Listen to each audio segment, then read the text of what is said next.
Beh, c'è grande concentrazione in questa vigilia da parte dello staff, da parte dei ragazzi.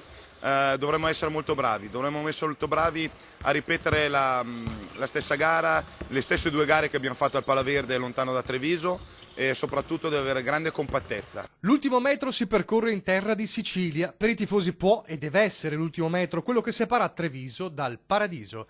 Rima baciata come il bacio sono state le due gare che hanno visto l'Aldelonghi imporsi contro Capodorlando nella finalissima davanti al Palaverde.